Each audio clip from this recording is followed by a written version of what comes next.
नमस्कार मित्रों, मैं आपका विज्ञान का टीचर प्रेम नैनीवाल आपका स्वागत करता हूं एनवीरा एजुकेशन के इस चैनल पर। दोस्तों, आज हम शुरू करने जा रहे हैं कक्षा 8 की विज्ञान, और विज्ञान में भी फिजिक्स के जो टॉपिक है वो आपको मैं कंप्लीट करवाने वाला हूं।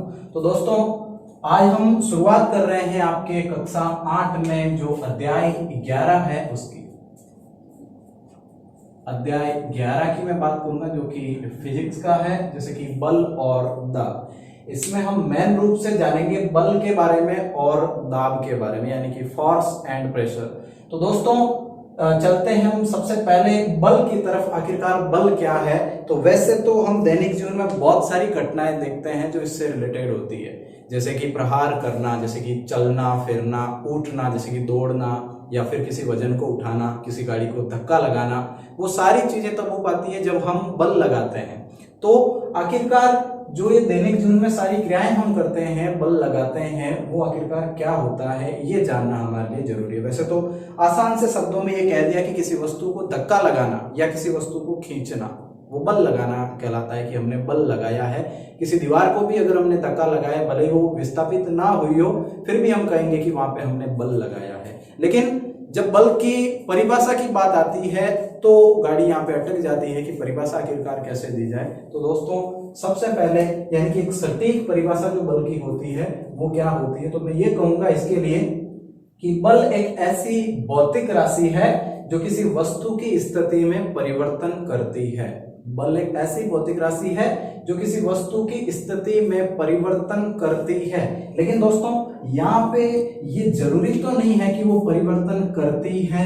यानी कि आप लोग एक एग्जाम्पल के द्वारा समझिए कि यदि मेरे पास कोई बॉक्स है लकड़ी का, और यदि उस बॉक्स को मैं धकेलना चाह रहा हूं, तो जब भी यहाँ से बल लगाया जाएगा, जब भी यहाँ से धक्का लगाया जाएगा, तो मान लीजिए कि पहले ये जो बॉक्स है वो स्थिति ए पे था, और बल लगाने के दौरान ये जो बॉक्स है वो सरक के, जैसे ही मैंने धक्का लगाया तो सरक के आगे चला गया।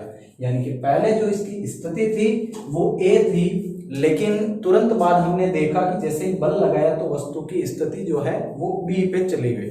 हम कहेंगे कि वस्तु की स्थिति में क्या हुआ है? परिवर्तन हुआ है।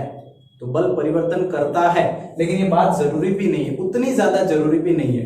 क्योंकि यदि आपके पास ये लकड़ी का बॉक्स ना होकर के यदि कोई दीवार रही होती और आप उसको धक्का लगाते, तो क्या इसकी स्थिति में परिवर्तन होता? नहीं ना, बिल्कुल इसकी स्थिति में परिवर्तन नहीं होता।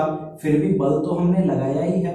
हम ऐसा कह सकते हैं कि हमने क्या लगाया है, इसको धक्का लगाया है या फिर बल लगाया है। इसलिए दोस्तों, मैं यहाँ पे क्या करूंगा, ये कहूंगा कि बल एक ऐसी भौतिक राशि है जो किसी वस्तु की स्थिति में परिवर्तन करती है, नहीं, परिवर्तन करने की कोशिश करती है।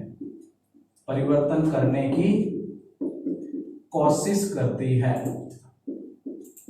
ये बात इसके लिए सही रहेगा। क्योंकि लकड़ी के बॉक्स को या किसी कार को हम धक्का लगा रहे हैं, मोटरसाइकिल को धक्का लगा रहे हैं, तो उसकी स्थिति में परिवर्तन हो जाएगा। लेकिन यदि किसी दीवार को धक्का लगा रहे हैं तो इसकी स्थिति बिल्कुल भी नहीं बदलेगी, तब भी बल तो हमने लगाया ही होगा। तो इसलिए बल की परिभाषा इस रूप में देंगे हम कि बल एक ऐसी भौतिक राशि जो किसी वस्तु की स्थिति में परिवर्तन करने की कोशिश करती है। अच्छा, दूसरे शब्दों में हम यूं कहेंगे, आसान से शब्दों की बात करें तो दैनिक जीवन में किसी वस्तु को धक्का देना यानी कि अभिकर्षित करना, या फिर इसको हम अभिकर्षण कहेंगे, यानी कि अभिकर्षण करना। अथवा किसी वस्तु को आप खींच भी रहे हैं तब भी हम कहेंगे कि अपकर्षण। तो बल क्या होता है? दैनिक जीवन में किसी वस्तु को धक्का देना या किसी वस्तु को खींचना क्या कहलाता है? बल कहलाता है। ये स्थिति इसके लिए होगी। तो दो परिभाषा आपके सामने है बल की, और बल को हम इस रूप में देख रहे होंगे कि या तो ये या फिर ये। तो दोनों ही बहुत आसान सी परिभाषाएं हैं। अब दोस्तों, ये भी जानना जरूरी है कि बल लगता क्यों है। तो बल दो वस्तुओं के मध्य या दो से ज्यादा वस्तुओं के मध्य जब अनोन्य क्रियाएं होती है तो उसके फलस्वरूप बल लगता है। यानी अगर ये जो लकड़ी का बॉक्स है, इसे कोई आदमी यदि धकेलता है, कोई आदमी अगर इसे धकेल रहा है, तो हम यूं कहेंगे कि इस आदमी के बीच, इस व्यक्ति के बीच और इस वस्तु के बीच अनोन्य क्रियाएं हो रही है, जिसके कारण ये बल लग रहा है। बल हमेशा ही अनोन्य क्रियाओं के कारण लगता है, और वो क्रियाएं दो या उससे ज्यादा के बीच होनी चाहिए, अच्छा, ये समझ लीजिए कि कोई प्लेटफॉर्म पे कोई कुल्ली है और वो वजन को उठा रहा है, तो उस वजन के बीच और उस कुल्ली के बीच अन्योन्य क्रियाएं हो रही है, उसके परिणाम स्वरूप बल लग रहा है और कार्य वहां पे हो रहा है।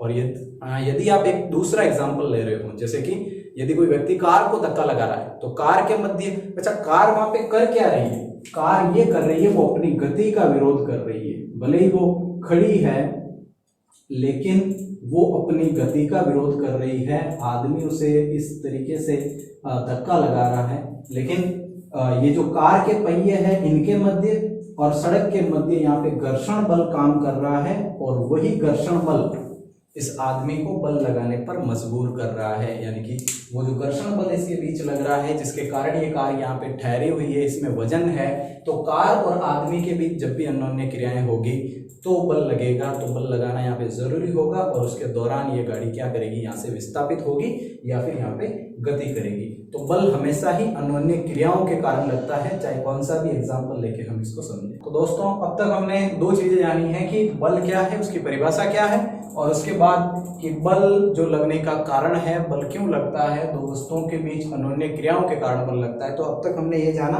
और अब बात करते हैं कि यदि किसी एक वस्तु पे, यदि कोई वस्तु हमारे पास है इस प्रकार से, और यदि उस पे दो बल लग रहे हैं और दोनों के दोनों बल एक ही दिशा में लग रहे हैं, यानी कि ये पहले वाला बल जिसे मैं F1 कह दूंगा, बल को हमेशा ही हम F से रिप्रेजेंट करते हैं, और ये दूसरा वाला बल जिसे मैं F2 कह दूंगा। तो यदि कभी ऐसा हुआ कि किसी एक ही वस्तु पे दो बल लग रहे हो और दोनों समान दिशा में लग रहे हो, एक ही दिशा में लग रहे हो, तो कुल बल के लिए यानी कि परिणामी बल के लिए हम यहाँ पे क्या करेंगे, जो परिणामी बल है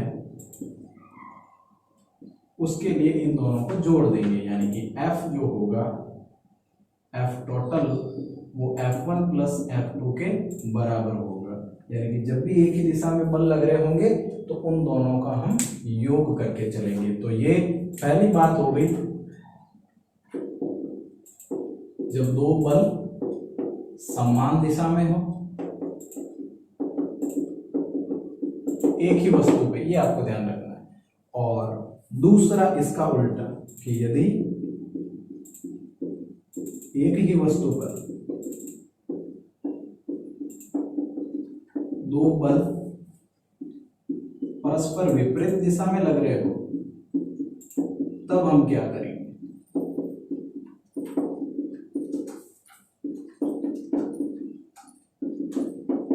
तो अब की बार जो वस्तु है उसके दोनों तरफ इस तरीके से बल लग रहा है, मान लीजिए ये F1 इस साइड लग रहा है और F2 इस साइड लग रहा है। तो अब की बार हम F टोटल के लिए यहाँ पे F1 माइनस F2 करेंगे, यानी कि जो परिणामी बल होगा वो बल इन दोनों बलों के अंतर के बराबर होगा। तो ये बात आपको ध्यान रखनी है कि जब भी समान दिशा में होगा तो उसको हम जोड़ के चलेंगे, और जब भी दोनों बल विपरीत दिशा में लग रहे हो, दो हो या फिर इससे ज्यादा हो, तो इसके लिए हम इनका अंतर निकाल के करेंगे।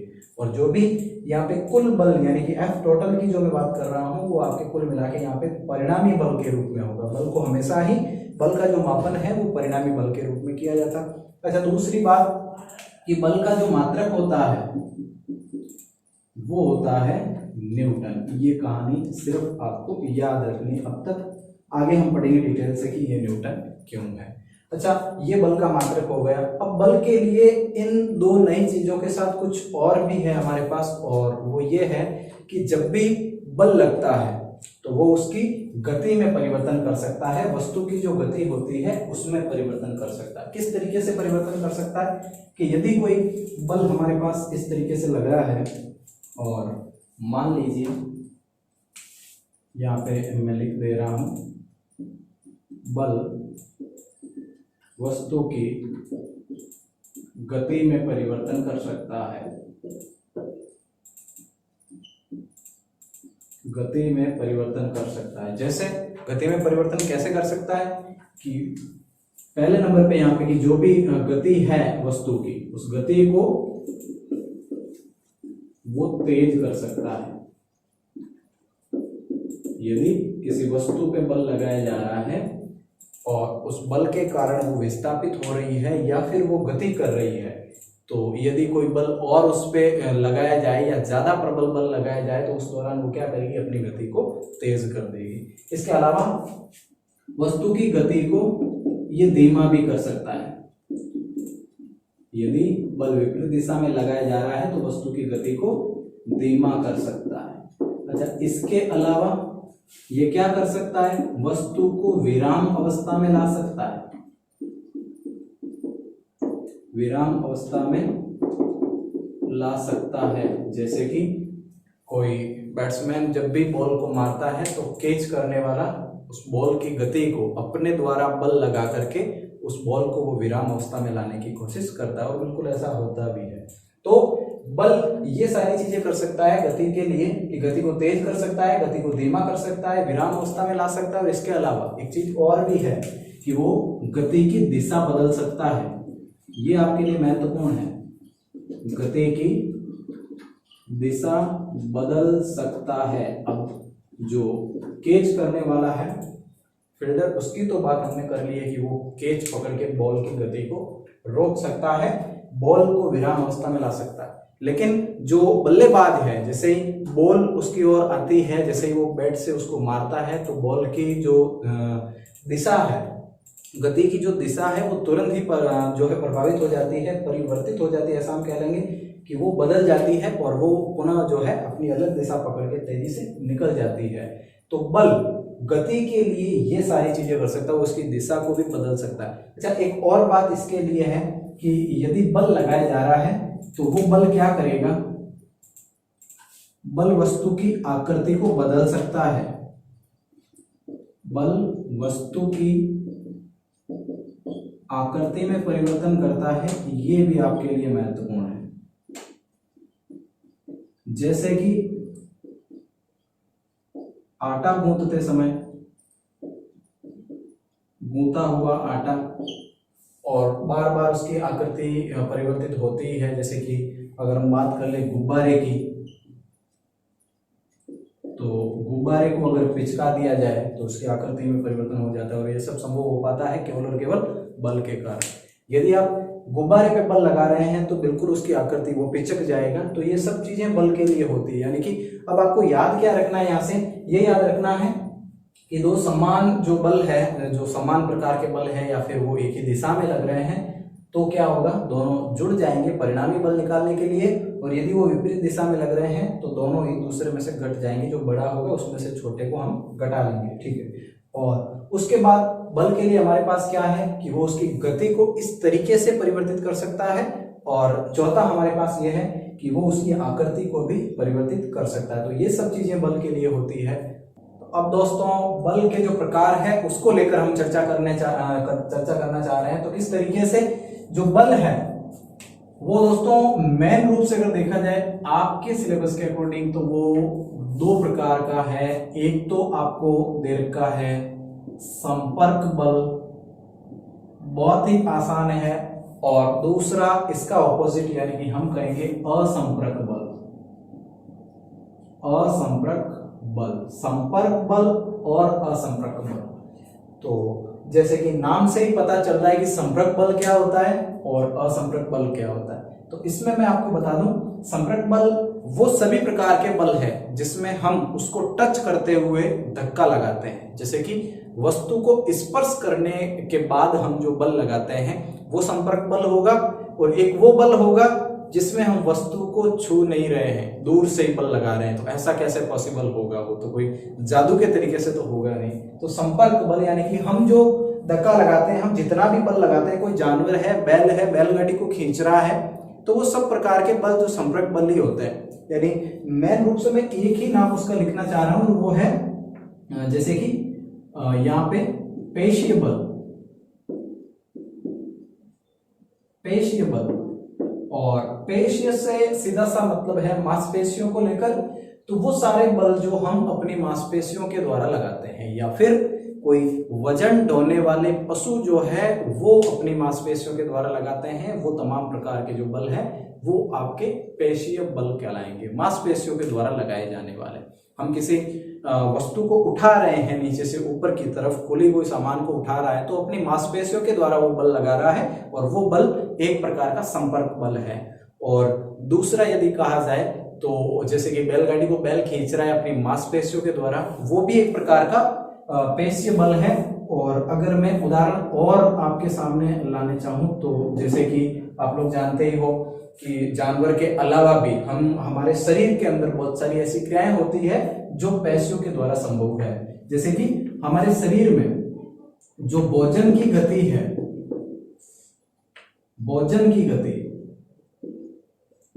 वो भी बिल्कुल इसी तरीके से संभव है, पेशीय बल के द्वारा भोजन की गति हो पाती है। जैसे कि हमारी जो भोजन नाल है जिसे हम कहेंगे ग्रशिका जो है, जिसमें भोजन गति करता है, या फिर छोटी आंत बड़ी आंत जिसमें भोजन गति करता है, तो उन सब में क्या होता है कि मांसपेशियां होती है और वो मांसपेशियां क्रमानुकुंचन गति करती है और उस गति के कारण ही हमारी नलिकाओं में भोजन आगे बढ़ पाता है। यहां से जैसे ही हमने निवाला मुंह में लिया तो वो तुरंत हम चबाते हैं और चबाने के बाद वो नीचे की तरफ चला जाता है। तो दोस्तों आप सोच रहे होंगे कि यहाँ पे ग्रेविटेशनल फोर्स लगता है, गुरुत्वाकर्षण बल लगता है। नहीं, ऐसा कुछ भी नहीं है। यहाँ भोजन नीचे जाने के लिए छोटी छोटी मांसपेशियां हमारी भोजन नाल में है जो बिल्कुल गति करेगी और भोजन को नीचे गति करवाने में वो क्या करेगी, सहायता करेगी। तो ये होगा। जैसे कि दूसरा एग्जाम्पल, जैसे कि श्वसन, शरीर में जो श्वसन होता है फेफड़ों के द्वारा, तो फेफड़े भी क्या करते हैं, मांसपेशियां, श्वसन मांसपेशियां होती है और वो मांसपेशियां फेफड़ों को बड़ा करती है, संकुचन होता है उनमें और शिथिलन होता है, संकुचन होता है और शिथिलन होता है, जिसके कारण जैसे ही मान लो उसका शिथिलन हुआ, उसने फैलाव लिया तो हवा अंदर आ जाती है, श्वास अंदर आ जाती है और जैसे ही वो पिचक गया तो श्वास बाहर की तरफ आ जाती है। और ये हो पाता है फेफड़े को गति करवाना यानी कि शिथिलन करवाना और संकुचन करवाना, ये पेशियों के द्वारा संभव है। और वो जो बल हम श्वास के माध्यम से, पेट से जो बल लगता है और श्वास बाहर की तरफ आती है, वो बल भी एक प्रकार का पेशीय बल है, यानी कि हम संपर्क बल कहेंगे, टच करते हुए उसको चलेंगे, तो ये होगा। अच्छा, तीसरा जो उत्सर्जन की प्रक्रिया है शरीर में, वो प्रक्रिया भी, उसमें भी जो बल लगता है उत्सर्जन के दौरान मांसपेशियां, ठीक यही प्रोसेस होता है, तो वो भी एक प्रकार का पेशीय बल है। और मैंने बोला आपको कि जानवर, वजन ढोने वाले जो पशु होते हैं, वो भी अपनी मांसपेशियों के द्वारा बल लगाते हैं और उस बल को हम क्या कहते हैं, संपर्क बल, जिसके कारण वो वजन को ढो पाते हैं। तो हम यूं लिखेंगे कि वजन ढोने वाले पशु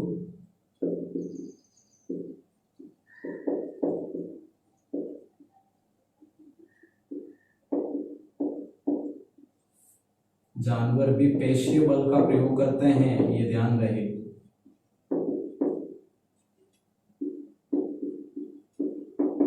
तो ये होता है पेशीय बल।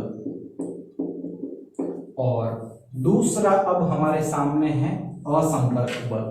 तो जैसा कि नाम से ही पता चल रहा है, संपर्क और असंपर्क, हम टच करते हुए किसी वस्तु को धक्का लगाते हैं तो संपर्क बल हो गया, और जब भी टच नहीं करते हैं किसी वस्तु को या दो वस्तु आपस में स्पर्श नहीं करती है तो वो बल होगा असंपर्क बल।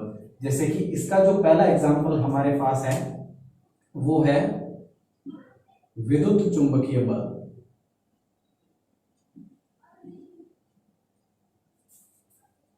Electromagnetic force. तो ये जो विद्युत चुंबकीय बल है, ये दो चुंबकों के मध्य लगता है हमेशा ही, और आपको अच्छे से पता है कि चुंबक बिना स्पर्श किए ही बल लगा सकती है। दो चुंबक के मध्य, या फिर ऐसा मान लीजिए कि कोई लोहे की वस्तु है और एक चुंबक है, तो इनको आपस में संपर्क में आना इनका जरूरी नहीं है, आपस में टच होना जरूरी नहीं है। दूर से ही एक दूसरे को क्या करेगी, खींच लेगी, या फिर उनको क्या करेगी, दूर भगा देगी। तो इस प्रकार का जो बल है जिसमें टच होना जरूरी नहीं है, वस्तुओं का संपर्क में आना जरूरी नहीं है, वो कहलाएगा असंपर्क बल। अच्छा, दूसरा जो इसका एग्जाम्पल है वो है आपका स्तर वैद्युत बल। स्तर वैद्युत बल, स्तर वैद्युत बल में भी वही होता है। पहले तो ये समझ लिए कि स्तर वैद्युत बल है क्या, ठीक है ना। तो दोस्तों, जैसे कि आपने विद्युत धारा का नाम सुना होगा, तो विद्युत धारा जो है वो आवेशों के प्रवाह को हम विद्युत धारा कहते हैं। यानी कि मेन रूप से विद्युत धारा में क्या होता है, दो प्रकार के आवेश, एक तो हम कहेंगे कि प्लस वाला आवेश और दूसरा हम कहेंगे कौन सा वाला आवेश, माइनस वाला। और ये दोनों भी एक दूसरे के साथ चुंबक जैसा व्यवहार करते हैं, हमें अच्छे से पता है, और यही चुंबकत्व का कारण भी है। तो दोस्तों दो आवेश जब परस्पर नजदीक आते हैं, तो जब भी विपरीत प्लस माइनस नजदीक आते हैं तो एक दूसरे के समीप आने की कोशिश करते हैं, उनके मध्य आकर्षण बल लगता है, वो एक दूसरे से खींचे चले आते हैं एक दूसरे के पास। और दूसरा यदि मैं आपसे कहूं कि प्लस के पास यदि प्लस को लाया जाए तो ये एक दूसरे से दूर भागने की कोशिश करते हैं, यानी कि समान समान जब होते हैं तो दूर भागेंगे। भले ही यहाँ पे माइनस माइनस की बात की जा रही है तो भी वो क्या करेंगे, दूर भागेंगे, लेकिन एक दूसरे के ऑपोजिट है तो वो आकर्षण बल इनके बीच लगेगा। तो ये तमाम प्रकार के जो बल है स्तर वैद्युत बल जिन्हें हम कहेंगे, तो ऐसा बल लगने के लिए वस्तुओं का संपर्क में आना जरूरी नहीं है, बल्कि वो आवेश क्या करेंगे, दूर से ही एक दूसरे पर बल लगा देंगे। हालांकि मानव के लिए ऐसा करना जरूरी नहीं है और उसके लिए उसको टच करना ही पड़ेगा, लेकिन स्तर वैद्युत बल और विद्युत चुंबकीय बल ऐसे हैं जिनमें टच करने की जरूरत नहीं है। अच्छा, तीसरा और एग्जाम्पल जो आप लोगों के दिमाग में आ रहा होगा और वो है सीधा सा हमारा गुरुत्वाकर्षण बल, ग्रेविटेशनल फोर्स। गुरुत्वाकर्षण बल में भी ऐसा ही होता है। क्या होता है कि पृथ्वी वस्तुओं को अपनी ओर खींचती है, ये पृथ्वी है, ऊपर की तरफ यदि कोई वस्तु फेंकी गई है तो हमेशा ही पृथ्वी गुरुत्वाकर्षण बल के कारण वो क्या करेगी, वस्तु को नीचे वापस खींचने की कोशिश करेगी। और तो और इसमें भी वस्तु का टच होना तो जरूरी नहीं है, बहुत सारा वायुमंडल वायु है इनके बीच संपर्क में नहीं है, तो इसलिए हम कहेंगे कि गुरुत्वाकर्षण बल भी एक प्रकार का क्या है, असंपर्क बल है। तो दोस्तों ऐसी वस्तुएं या फिर वो बल जो बिना वस्तुओं के संपर्क में आए ही लगता है, उस बल को हम क्या कहेंगे, असंपर्क बल। और वो बल जिसमें वस्तुओं का संपर्क में आना जरूरी है, जैसे कि जरूरी से मेरे को एक बात और याद आ जाती है कि घर्षण बल जो होता है वो भी क्या है, घर्षण बल एक प्रकार का संपर्क बल है। क्यों? क्योंकि घर्षण बल चाहे कहीं भी लग रहा हो, दो वस्तुओं के बीच लग रहा है, या फिर किसी टेबल पर कोई वस्तु ईंट पड़ी है, मान लो टेबल पे उसको सरका रहे हैं, तो टेबल की सतह के मध्य और ईंट की सतह के मध्य आपस में रगड़ने से कौन सा बल लगता है, घर्षण बल। और इसके लिए भी क्या है, वस्तुओं का संपर्क में आना जरूरी है। हम ऐसा नहीं कह सकते कि हवा में दो वस्तुएं ऐसे सरका रहे हैं और उनके बीच घर्षण हो जाएगा, बिल्कुल ऐसा नहीं होगा। घर्षण के लिए दो वस्तुओं का आपस में रगड़ना जरूरी रहेगा, तो ये चीज आप याद रखें। जैसे कि कोई कार ही मान लीजिए, यदि कोई कार चल रही है सड़क पे, तो उस कार के पहियों के मध्य और सड़क के मध्य कौन सा बल लग रहा है, घर्षण बल। लेकिन जरूरी है कि कार के जो टायर है वो टिके हुए हो, ये सड़क पे अगर स्पर्श करेंगे, सड़क के संपर्क में हो गए तो घर्षण बल लगेगा। इसलिए दोस्तों हम कहेंगे कि घर्षण बल कौन सा बल है, संपर्क बल, और बाकी सारे क्या है, असंपर्क बल। ये जो गुरुत्वाकर्षण बल है ये भी असंपर्क बल है, ये हम जान गए अच्छे से। लेकिन गुरुत्वाकर्षण बल के लिए ये जरूरी नहीं है कि जो पृथ्वी है वो वस्तु को खींचती है और ये गुरुत्वाकर्षण बल हो गया। इसके लिए न्यूटन सर ने बहुत अच्छी सी थ्योरी दी है। न्यूटन ने हमें क्या बताया है, न्यूटन ने ये बताया कि प्रकृति में विद्यमान कोई भी दो वस्तुएं हैं, कितनी भी दूर हो या फिर कितनी भी नजदीक हो, उसके लिए एक सीमा -15 10 की घात -15 की यहाँ पे लिमिट दी गई है, लेकिन हम उसको मान के नहीं चलेंगे। हम ये कहेंगे कि प्रकृति में जो भी यहाँ पे वस्तुएं विद्यमान है, जितनी भी, चाहे हम दो ग्रहों को ले ले, उपग्रहों को ले ले, तो जो भी दो वस्तुएं हैं, दो पिंड है, कहीं भी ये दो मेरे मार्कर हैं, इनके मध्य भी गुरुत्वाकर्षण बल लगता है, दो ग्रहों के मध्य भी गुरुत्वाकर्षण बल लगता है। अच्छा, यहाँ कोई पिंड पड़ा है और वहां कोई पिंड पड़ा है, तो उनके मध्य भी गुरुत्वाकर्षण बल लगता है। ये बताया है हमें न्यूटन सर ने कि वस्तुएं चाहे कितनी भी दूर हो और चाहे कितनी भी नजदीक हो, उन दो वस्तुओं के मध्य हमेशा ही क्या लगता है, गुरुत्वाकर्षण बल। अब चाहे वस्तुएं वो कौन सी भी हो, दो मकान के मध्य, दो गेंदों के मध्य, अच्छा जो भी वस्तुएं हैं मैंने सब आपको बोल दिया है, तो उनके मध्य गुरुत्वाकर्षण बल लगेगा। वो बल गुरुत्वाकर्षण बल ही कहलाएगा। ये तो जरूरी है ही हालांकि कि पृथ्वी वस्तुओं को अपनी ओर आकर्षित करती है और वो गुरुत्वाकर्षण बल हो गए। तो यहाँ पे पृथ्वी को एक पिंड मान के चलेंगे और इस वस्तु को जो अभी पृथ्वी का संपर्क तोड़ चुकी है, इस वस्तु को दूसरा पिंड मान के चलेंगे। तो जब पृथ्वी को एक पिंड मान लिया और इसको दूसरा पिंड मान लिया, तो इन दो पिंडों के मध्य गुरुत्वाकर्षण बल लग ही रहा है। ठीक वैसे ही पृथ्वी पे विद्यमान या फिर इस ब्रह्मांड में विद्यमान हर प्रत्येक वस्तु के मध्य क्या लगता है? गुरुत्वाकर्षण बल। तो ये गुरुत्वाकर्षण बल, और वो भी एक प्रकार का क्या है? असंपर्क बल है। ये बात याद रखें कि संपर्क में आई हुई वस्तुओं के मध्य बल लगता है वो तो अलग हो गया, लेकिन जब दूर रहते हुए बल लगाती है तो हम उसे कहेंगे कि वो असंपर्क बल है। तो आज हमने जाना बल के बारे में, अध्याय 11 जो है उसमें बल के बारे में, और बल लगता है, क्यों लगता है, उसका कारण क्या है, उसके बारे में हमने पढ़ा। अच्छा, उसके बाद हमने परिणामी बल के बारे में पढ़ा, और उसके बाद हम पढ़ रहे हैं कि बल जो है वो कितने प्रकार का होता है, यानी कि कौन कौन से बल असंपर्क बल है और कौन कौन से बल संपर्क बल है। ये तमाम चीजें इसके अगले वाले वीडियो में हम बल के बाद जो हमारा बच जाता है यानी कि दाब, उसके बारे में डिस्कस करेंगे। आज के इस वीडियो सेशन के लिए इतना ही, बाकी जो बचा वो हम कल पढ़ेंगे। तब तक के लिए आप पढ़ते रहे। धन्यवाद।